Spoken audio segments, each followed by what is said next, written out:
Detective James Miller stared at the stack of old letters on his desk. Each one was yellowed with age, written in elegant handwriting that spoke of a different time.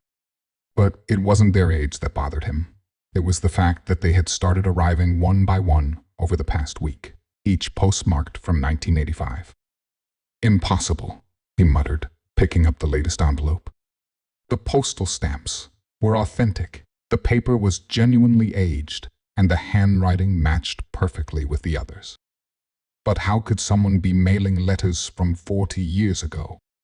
The mystery had landed on his desk after Mrs. Eleanor Thompson, a wealthy widow living in the old Victorian mansion on Hill Street, reported receiving similar letters. They were all addressed to her late husband, Thomas Thompson, who had died just 2 months ago.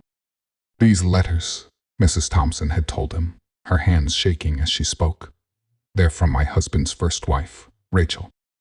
But she disappeared in 1985.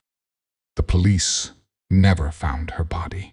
James spread the letters across his desk in chronological order. The first one was dated March 15, 1985. "Dearest Thomas, by the time you read this, I will be gone. I know about her. I know everything.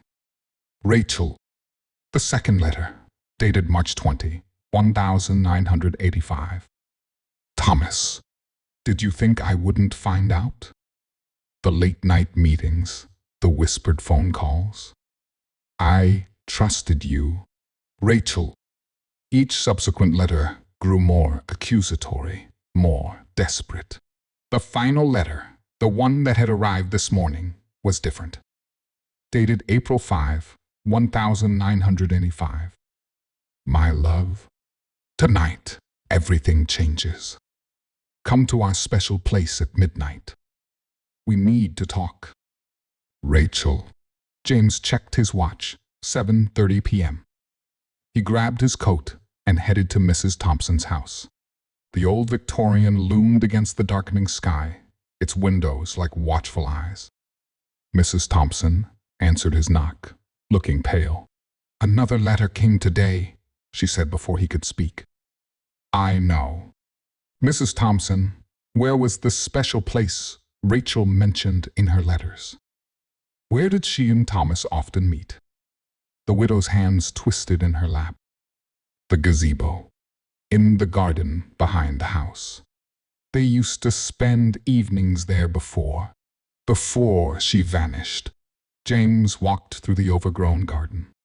The white gazebo stood like a ghost in the gathering dusk, its paint peeling, wooden boards creaking. As he climbed the steps, his flashlight beam caught something carved into one of the post's initials, RT plus T. He examined the gazebo carefully. The boards seemed solid enough, but something about the center felt different. He knocked on the floorboards hollow. After some effort, he managed to pry up one board. The beam of his flashlight illuminated a small space beneath.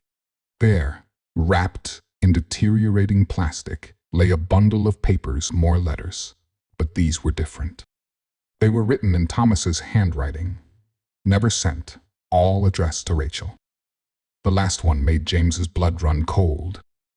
"Rachel, I can't let you tell Eleanor about the money.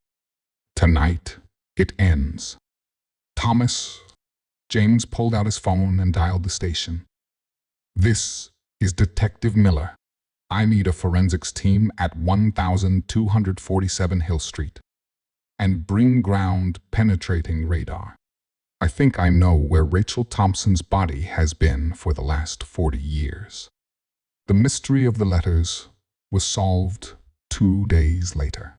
The forensics team found Rachel's remains, buried 6 feet beneath the gazebo. The case files revealed that Thomas Thompson had been embezzling money from his company back in 1985, and Rachel had discovered his crime. But one question remained: who had been sending the old letters? The answer came from Mrs. Thompson herself. I found them, she confessed, in a box in Thomas's study after he died. They were letters Rachel had written but never sent. I recognized the dates they were, from the weeks before she disappeared. Thomas must have kept them all these years. But why mail them now? James asked. Mrs. Thompson's eyes filled with tears, because I finally understood what happened that night. Thomas confessed everything to me on his deathbed. I couldn't let Rachel's story stay buried. She deserved justice, even if it came 40 years late. James looked at the final piece of evidence, the postage stamps. Mrs. Thompson had carefully steamed them off old envelopes from 1985, preserving their authenticity.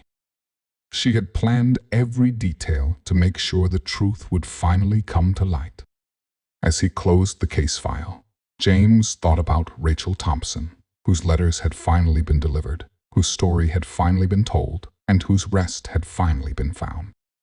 Sometimes, he reflected, justice arrives in unexpected ways, even in letters from yesterday.